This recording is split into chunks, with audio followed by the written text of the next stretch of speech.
Assalamualaikum warahmatullahi wabarakatuh. Kami dari kelompok 3 akan mempresentasikan mengenai mata kuliah pendidikan multikultural, yaitu tentang sistem mata pencaharian. Ini adalah anggota kelompok 3 yang terdiri atas 6 orang. Adapun materi yang akan kita bahas yaitu pertama tentang mata pencaharian penduduk di bidang pertanian yang akan dibahas oleh Saudari Nur Hasanah. Materi kedua yaitu pembentukan kompetensi secara efektif yang akan dibahas oleh Saudari Nenden.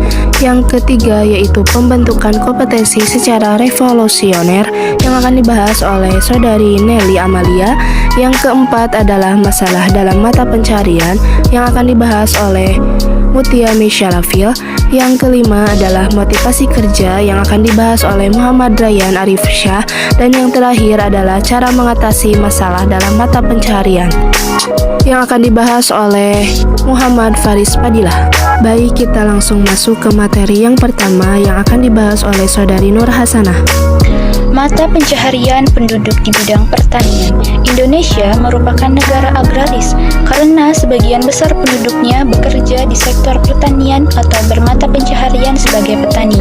Kegiatan pertanian di Indonesia masih terus bertahan dan berkembang karena didukung oleh dua faktor utama, yaitu faktor fisik atau alam dan faktor sosial. Faktor fisik. Faktor fisik adalah keadaan alam yang berpengaruh terhadap kegiatan pertanian penduduk suatu daerah. Ada dua faktor fisik utama yang mendukung kegiatan pertanian di Indonesia, yaitu iklim dan tanah. Iklim tropis di Indonesia secara langsung akan menentukan kesediaan air yang sangat penting untuk kelangsungan kegiatan pertanian. Yang kedua, jenis tanah. Jenis tanah di Indonesia kebanyakan adalah tanah endapan atau tanah vulkanik yang sangat subur dan cocok untuk kegiatan pertanian. Faktor berikutnya yaitu faktor sosial.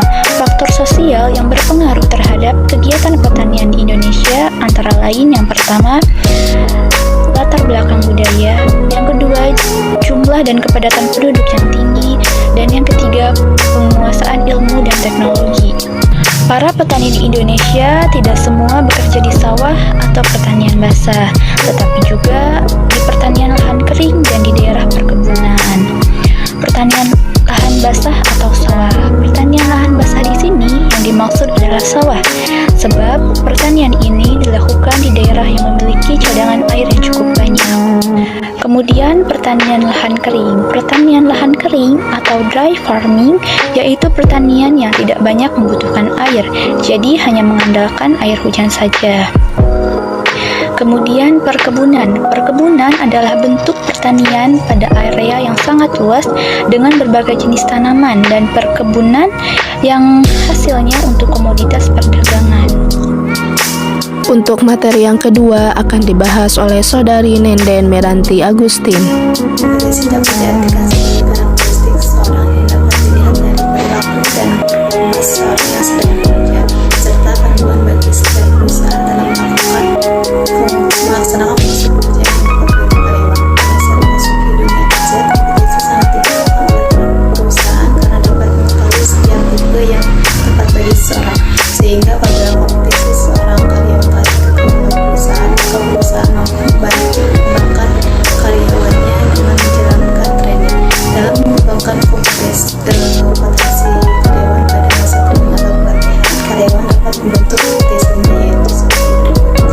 Yang pertama, pengetahuan yang dimiliki oleh karyawan dalam melakukan tugas karyawan miliki, dan pengetahuan dapat menentukan baik atau tidaknya karyawan dalam melakukan tugasnya dengannya. Yang kedua, keterampilan. Keterampilan adalah kemampuan karyawan dalam melakukan tugas serta tanggung jawab yang telah diberikan oleh perusahaan kepada karyawan yang lain. Yang ketiga, sikap. Sikap atau pola tingkah laku seorang karyawan telah diatur oleh perusahaan agar dapat bertanggung jawab dalam melakukan pekerjaan. Untuk materi yang ketiga akan dibahas oleh Nelly Amalia. Pembentukan kompetensi secara revolusioner. Dampak era revolusi industri yang menghadirkan pekerja baru tentu akan membutuhkan kompetensi baru juga. Berikut beberapa pembentukan kompetensi secara revolusioner. 1. Skill kreativitas, di mana dunia kerja akan mengutamakan tenaga kerja dengan kemampuan kreativitas yang tinggi sebagai bekal dalam menghadapi perubahan dan perkembangan iptek yang berpotensi besar terjadi dengan pekerjaan. 2. Skill literasi digital. Digitalisasi atau transformasi digital merupakan proses perubahan yang semula kegiatan pekerjaan manusia dikerjakan secara manual, kemudian berubah secara digital. Perubahan tersebut tentunya akan menggantikan teknologi lama dengan teknologi baru. Dengan demikian yang berpengaruh dengan keterampilan baru juga. Skill kolaborasi virtual. Hadirnya teknologi digital berbasis cyber dalam proses produksi dunia industri berpotensi menambah efisiensi dan efektivitas dengan berkolaborasi. Efisiensi yang didapat pekerja tidak perlu berpindah tempat untuk melakukan kolaborasi, sedangkan efektivitasnya terletak pada ketepatan dan cakupan yang luas untuk memberikan fasilitas pekerja dalam berkolaborasi. 4. Skill komunikasi. Kejelasan atau ketepatan seseorang dalam berkomunikasi menjadi kemampuan penting untuk diterapkan ketika sedang bekerja. Budaya komunikasi yang baik sangat penting dibiasakan untuk menambah kelancaran pekerjaan. Untuk materi yang keempat akan dibahas oleh Mutia Mishalafil. Untuk pembahasan selanjutnya yaitu saya akan membahas mengenai masalah dalam mata pencaharian. Dalam mencari mata pencaharian, berbagai jenis masalah yang perlu dihadapi dalam hal ini yaitu ada dua macam. Yang pertama yaitu jenis masalah individu dan yang kedua yaitu jenis masalah kelompok. Langsung saja kita bahas satu persatu. Yang pertama yaitu tadi jenis masalah yang berhubungan dengan individu. Nah, dalam masalah individu yang mencari mata pencaharian biasanya yaitu karena faktor individu tersebut yang kurang memahami perubahan zaman atau kurangnya ilmu pengetahuan dan teknologi. Dari faktor individu yang telah disebutkan tadi bahwa si individu tersebut ini kurang siap dalam menghadapi sebuah perubahan zaman. Karena tidak siap dalam menghadapi perubahan zaman, maka si individu tersebut ini menjadi kurang bisa diterima dalam lapangan pekerjaan karena tidak terampil. Itu mengenai jenis masalah yang berhubungan dengan individu.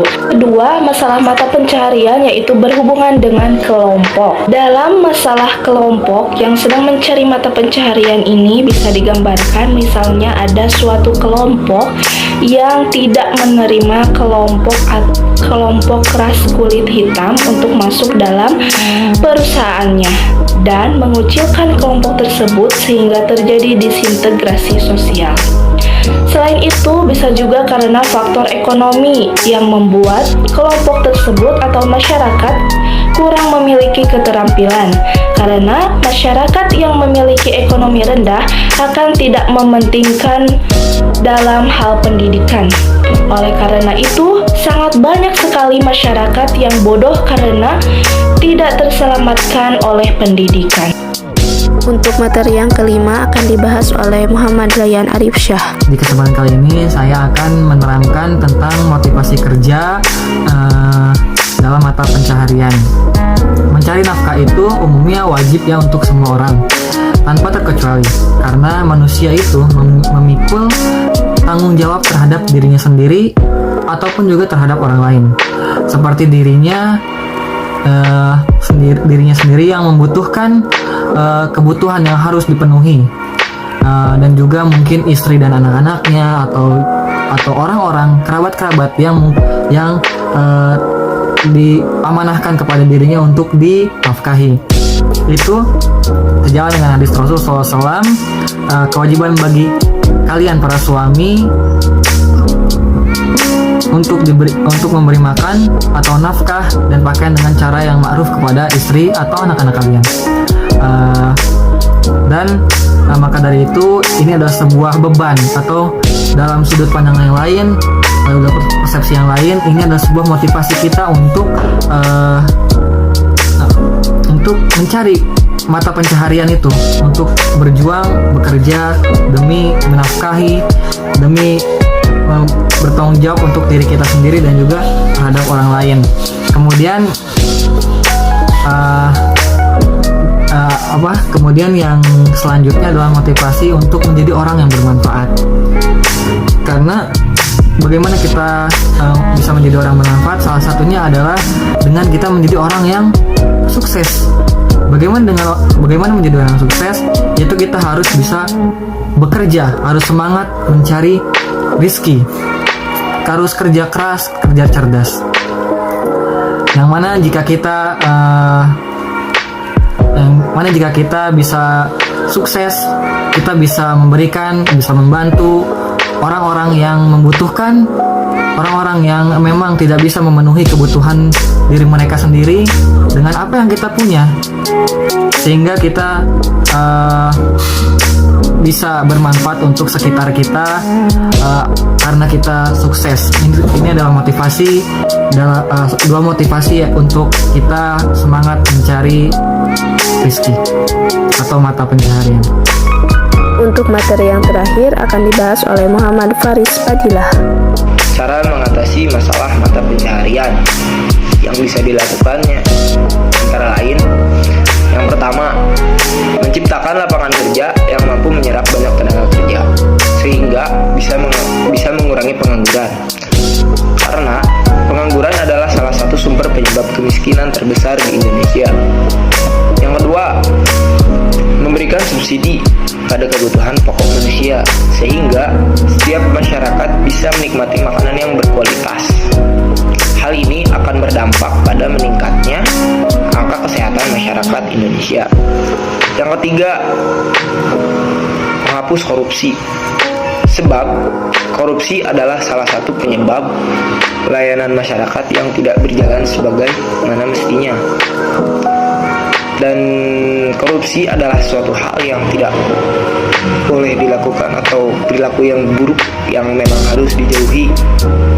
Hal inilah yang kemudian menjadikan masyarakat tidak bisa menikmati hak mereka sebagai warga masyarakat sebagaimana mestinya. Yang keempat, menggalakkan program zakat di Indonesia. Islam adalah mayoritas, dan dalam Islam, ajaran zakat dikenalkan sebagai media untuk menumbuhkan pemerataan kesejahteraan di antara masyarakat dan mengurangi kesenjangan kaya dan miskin.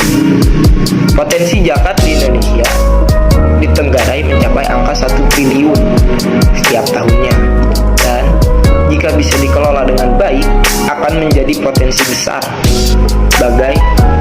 bagi terciptanya kesejahteraan masyarakat. Yang kelima adalah strategi pemberdayaan, misalnya program pelatihan, pembinaan partisipasi sosial masyarakat, pembinaan anak dan remaja. Demikian presentasi dari kelompok 3 mengenai sistem mata pencaharian. Mohon maaf apabila banyak sekali kekurangan dan terima kasih atas segala perhatiannya. Wassalamualaikum warahmatullahi wabarakatuh.